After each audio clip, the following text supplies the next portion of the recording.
Let yourself sit quietly and at ease. Allow your body to be relaxed and open. Your breath natural. Your heart easy. Begin the practice of gratitude by feeling how year after year you have cared for your own life. Now let yourself begin to acknowledge all that has supported you in this care. With gratitude, I remember the people, animals, plants, insects, creatures of the sky and sea, air and water, fire and earth, all whose joyful exertion blesses my life every day. With gratitude, I remember the care and labor of 1,000 generations of elders and ancestors who came before me. I offer my gratitude for the safety and well-being I have been given.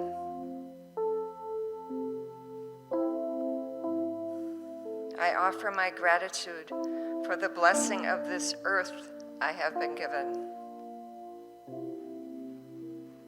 I offer my gratitude for the measure of health I have been given.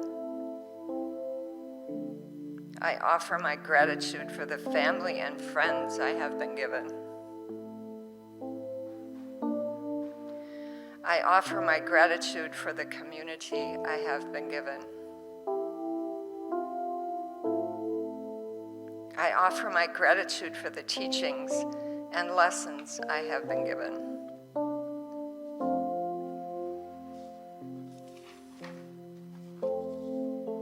I offer my gratitude for the life I have been given.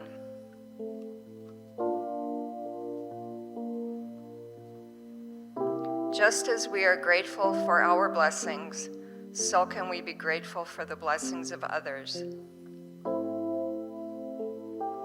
Continue now to breathe gently.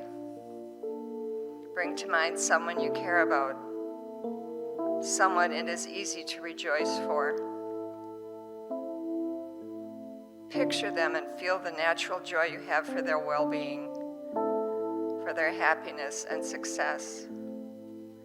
With each breath, offer them your grateful, heartfelt wishes. May you be joyful. May your happiness increase. May you not be separated from great happiness. May your good fortune and the causes for your joy and happiness increase.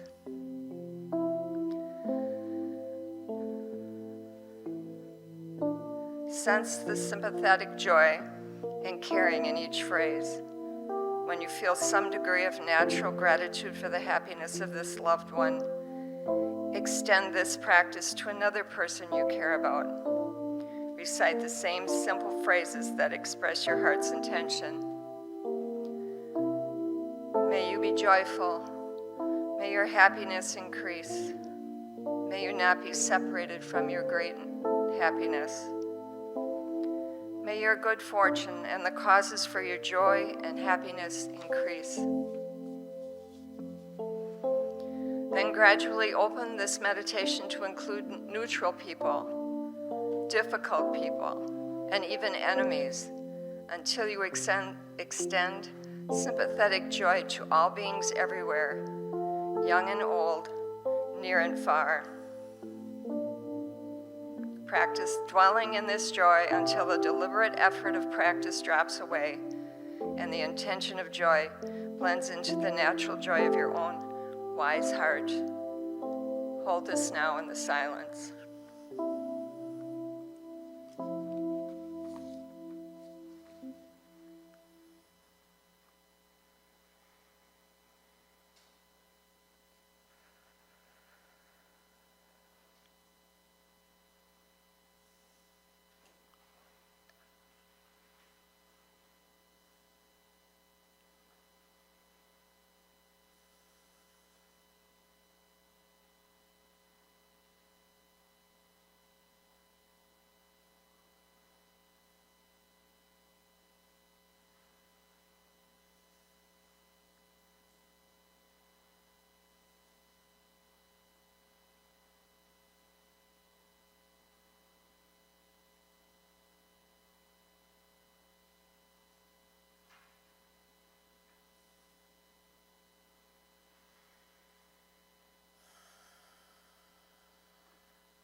Now as you return to this room, may I offer my prayer to you. May you be joyful. May your happiness increase. May you not be separated from great happiness. May your good fortune and the causes for your joy and happiness increase. And so it is.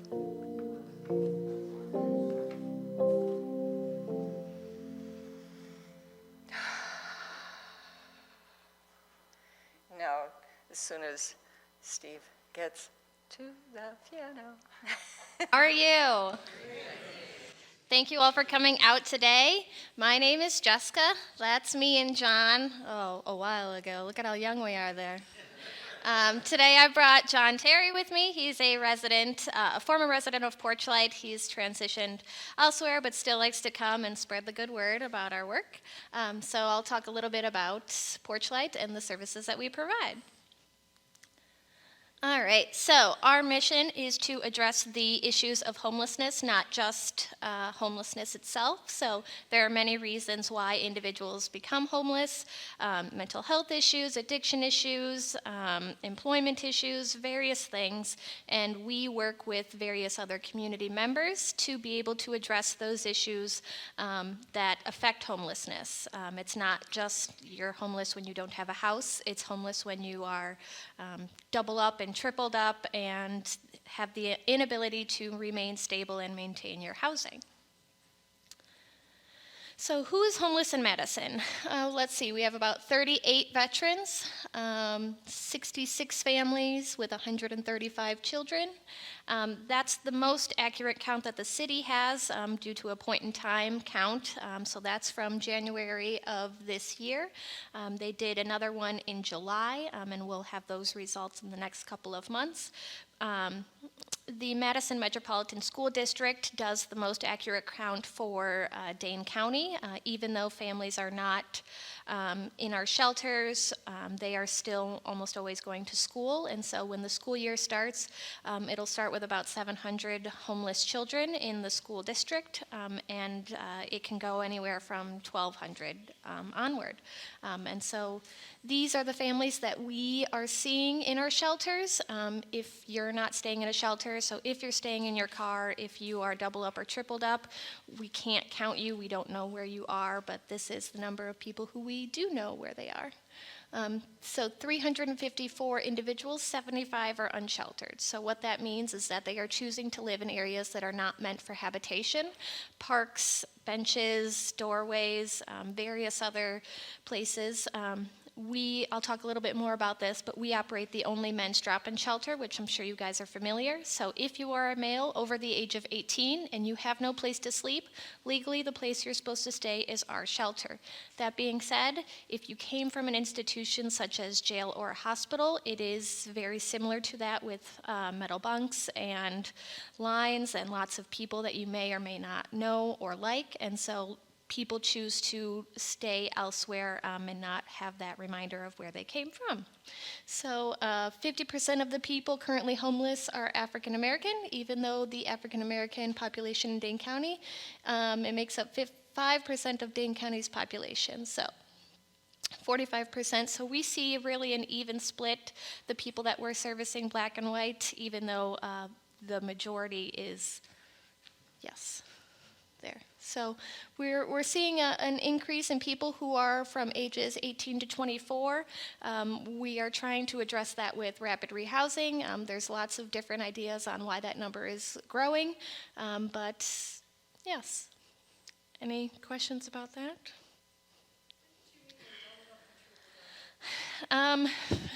So the women's and children's shelters and the single women's shelters have capacity limits, unfortunately, and so there are limits to where the individuals that have children and families can go. So if there isn't space in the shelter, they will stay with friends or family or just acquaintances, just people who will sleep, that let them sleep somewhere that is not in their car or outside. So in Wisconsin, we don't see a lot of women and children on the streets, and that's because a lot of the times it's a safety hazard for how cold or how hot it is. So what we see is people shoving themselves into very small apartments with lots of people. Yes. Any questions? Okay, good.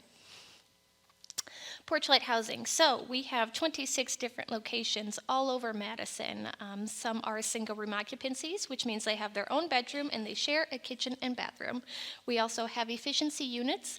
We learned in the last couple of years that our largest unit, so that's 102 units, it's our main office on Brook Street. There's 102 units in there. Turns out 100 people don't like sharing bathrooms and kitchens, so everything in the last 10 years we've built efficiency units, so that is no longer a problem. And so everyone signs a lease. We are housing in every aspect except the barriers to get into our housing are much smaller than average housing in the community. So you can owe $9,999 in back rent to other landlords, and you can still receive housing with us. You can have a very poor credit history. You can have very specific past criminal history and still live with us. So a lot of the things that keep people from living in housing elsewhere in the community are not necessarily problem stoppers for us.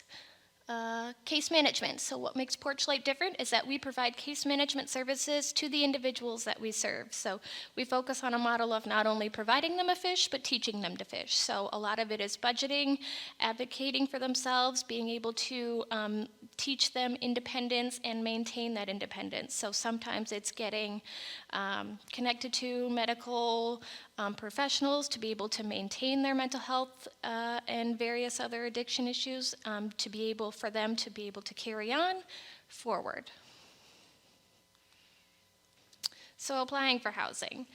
This changed in the last couple of years, so we have a coordinated entry program. So that is everyone who is experiencing homelessness in Madison has to apply to a city list to receive housing services from those organizations that are providing it in Madison. So there's certainly Porchlight that focuses on single men and single women, and then we also have the Salvation Army, YWCA, Road Home, Domestic Abuse Intervention Services. All of those people are providing services to different subpopulations. And so we, along with everyone else, take the individuals who we are providing housing to off of this list of everyone in the community. And so you get on this list and you are ranked by your vulnerability. And so that could be whether you have a mental or physical disability, how long you've been experiencing homelessness, various things that will put you on specific places of the list. So the people who are at the top of the list have been homeless the longest, have the most severe mental and physical disabilities, and need to be housed very quickly. Then there's the people in the middle of the list that have a little bit of addiction issues, but with some guidance and some case management, will be able to maintain their housing and employment and various other things and be able to maintain their independence. And then there's the people at the bottom of the list who need very light case management and really just need, those are the kind of people where they're just having a hard time, they just need a little bit of help. And so Brook Street, our 102 units, that is a special program. It's specifically for people who have mental and physical disabilities. And so people will submit an application. They call 1 week later to activate it. So we're checking in on if they have some form of Social Security or some kind of other benefits, and then we help them get into housing, specifically at Brook Street, and then it begins. So that is a list of our housing. Those little dots over there are all the places that we provide housing. There's lots centered in the center of Madison because that is where the resources are. We can't build housing in places like Wanakee because there's no bus system for our people to be able to get into Madison to access the resources. So that's why we focus on the center of Madison on all major bus lines, and yeah. Community resource centers. All right, so in addition to our 350 units of housing at 26 different locations, we also have 2 community resource centers and some other community programs. So we have Safe Haven, which is our mental health shelter that's specifically for people who have a severe mental health diagnosis. That is a shelter in every aspect where they have access to showers, laundry, personal hygiene items, and crisis stabilization. So someone who was doing really well taking their medications, something happened and they are now really struggling with a crisis situation, and so they can go there and they can work with a case manager to make it through that crisis and then be able to continue to maintain their stability. We also provide breakfast and lunch at that location. Then we have our men's drop-in shelter. So like I said, if you are a male over the age of 18 and you have no place to sleep, legally the place you're supposed to stay is our shelter. There is a 90-day limit, so that means that from November 1st through October 31st, that there are 90 days that you are allowed to stay in the shelter. That's not really a number we picked. That's a number someone who provides us funding picked. It doesn't really mean anything except that on days when it is over 20 degrees or under 20 degrees, then those are not what we count accountability days. So in Wisconsin, that can be 3-4 months out of the year. So in theory, it is technically always more than those 90 days, but that is a number that someone said this is meant to be a stepping stone, not a stopping place. So let's put a limit on that to encourage people to continue their upward momentum. There also is dinner and breakfast, which you guys know because you provide many of the meals, and it is a significant amount of the support that we receive for those men. So in the wintertime, we're servicing around 180 men. That's 180 meals, 365 days a year, and that is a crazy amount of food, a crazy amount of work, a crazy amount of people that it takes to make that happen. So the fact that you guys are being able to provide those meals is significant. Like, I don't want to scoot over this. This is amazing.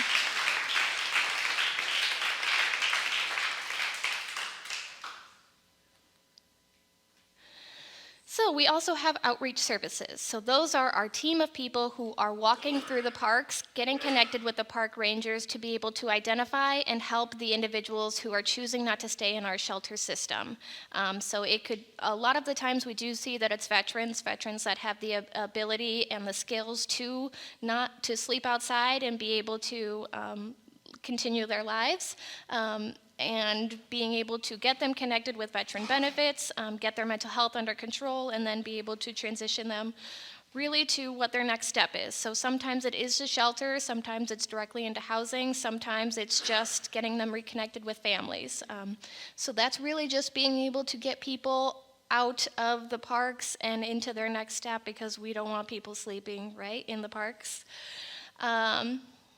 Street outreach. So what we would count being able to identify people who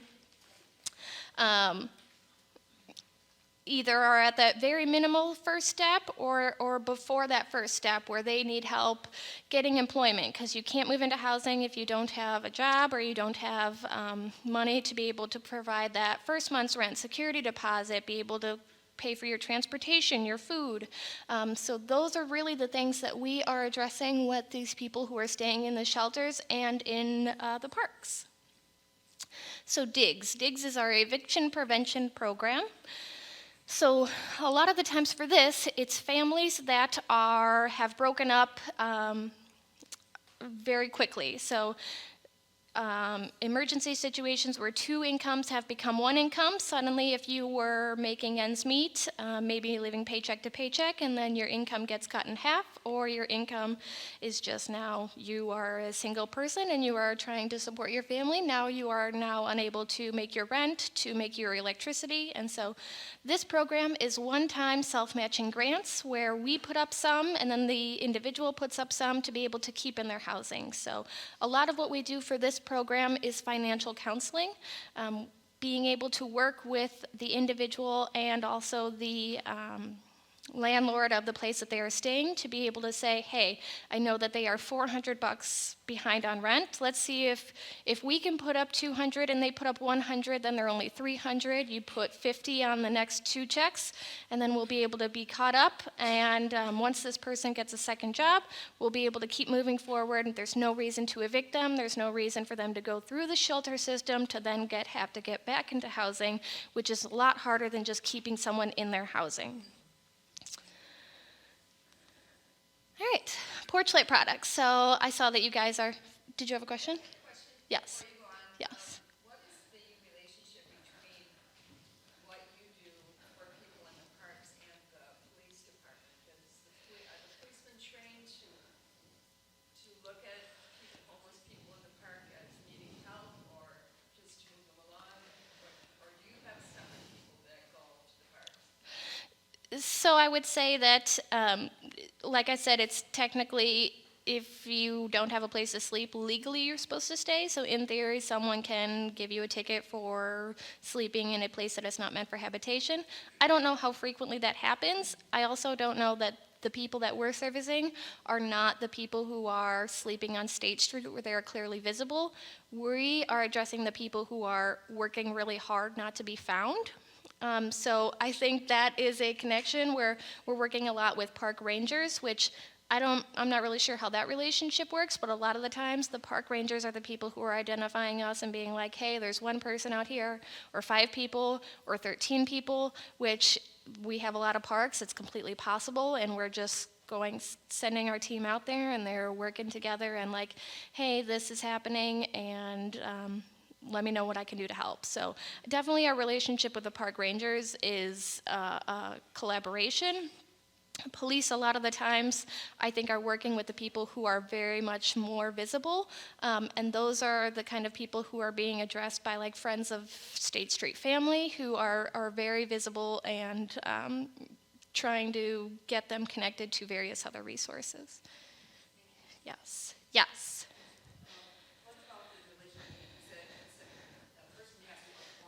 Yes. Yes. Yes, so it's a one-page application. They can certainly come in. We have staff to help them apply for it. Any other organization that they're working with, so Job Center does it, other community resource centers. We have people in prisons who fill them out as well. So people usually have some sort of help, but it's really just like a, hey, what's your name, social security number, contact information. It's a really like intake application where we're just like, hey, let's get you on the list. Once they're closer to being top of the list, because there is a wait list, that we get more information and we're sitting down with them and helping them fill out that 15-page application on like, all right, let's talk more about your rental history and various other things. So it's really just that like a triage type situation where like, hey, you need housing, let's get you on the list. And then they have to call in 1 month. They have to call in on a monthly basis after that 5 days, because when you're applying for housing, you're not necessarily going to get all the housing that you're applying for. So places like the Job Center, okay, you're experiencing homelessness, let's fill out some applications for some housing, and the first one you get, let's take it. And so certainly it could potentially be Porchlight, it could potentially not be Porchlight, but we don't know that unless you keep us updated. It's pretty common procedure. Yes. Any other questions? All right, so Porchlight products. You guys, I saw, are familiar with our Porchlight products program. So it all stems from the fact that we, in our main office on Brook Street, we had an empty kitchen, and so we decided to create a program specifically for employing our residents who wanted to go out into the community and find jobs and be able to be productive during the day, but were unable to find jobs that worked with their mental and physical disabilities. And so we made a program. It's called Porchlight Products, where our residents make jams, jelly, baked goods. They get certified in handling food. They can get certified in various things like acidified foods. And so it's an employment program, so they can all make employment wages to be able to supplement their SSI, SSDI. But more importantly, it gives them the confidence that they are able to still be a productive member of society and be able to do something with their time and their days and be able to give back to the community. So we have our residents that come through, get trained, make these products that are high quality and local. And so we get all of our vegetables and various other things from our local farmers. Then we sell them to grocery stores and restaurants, where then our residents are going out into the grocery stores and they're sampling them. They're going out to tabling events and they're selling them. So if you wanted to have a person come here and sell you guys, your sauerkraut or whatever, like we would just send one of our people and they would talk to you about all the hard work that they put into their sauerkraut and all of their favorite things about going and delivering the things to the stores. So it's a great program where we can actually see the benefit to the people, where they're going out and they're telling people, I made this, I'm proud of what I did, and I was able to put in a hard day's work, and I'm proud of myself for that. All right, so what does Porchlight need? Support for our community members. So a person is not their situation, a person is not their mental health issue, it is not their disability. A person is their character and their personality and their quirks, and we really want to focus on being able to treat people. So yes, it's certainly hard to interact with some people who have mental and physical disabilities, but treating them like a person is something that we find the need. So seeing someone who's experiencing homelessness on the street, it doesn't cost us anything to say, God bless, have a great day. Funds, so yes, certainly it keeps, $900,000 a year to keep the lights on, and it's my job to tell you that that is a lot of money, and if we want to put more lights in more houses, we need more funds. In-kind donations, so things like blankets, pillows, bowls, spoons, forks. The people that are moving into our housing off of the streets are not carrying things like forks and bowls and spoons, right? They're carrying maybe a couple of pairs of clothes and maybe some basic hygiene needs, but the things that they need to survive in their house are not there, and so they're not carrying them on their back. And so we are trying to provide as much of those things as we can. We call them welcome home baskets. So really just basic things like can openers. Like can openers are like gold at Porchlight. Like you cannot imagine how much it is to get a can opener, and they're $1 at the dollar store. But a lot of the things that we provide are donated by community members, so if you have any of this extra stuff, please bring it to us. We will make sure that it gets used by someone in need. Buy our products. All right, so yes, you guys have your beautiful little station out there. The more products we sell, the more people we can employ, the more education someone gets, and being able to hire more people through our Porchlight products is what we're aiming for, right? We want to have more of our people out there being able to make something productive and do something great with their time and their day. All right, so here's a list of our donation needs. If anyone is interested, I will print off 5,000 copies of this for you. All of these things are always constantly needed. We get a lot more of them in the wintertime during the giving season. They are absolutely needed all year round. Cleaning supplies. I can't tell you how often I get asked from case managers for cleaning supplies, because teaching someone to keep their apartment clean is an important thing, but when you don't have cleaner, it's really hard. Thank you. I am going to have John Terry come up here right now and be able to talk a little bit about his journey through Porchlight. John?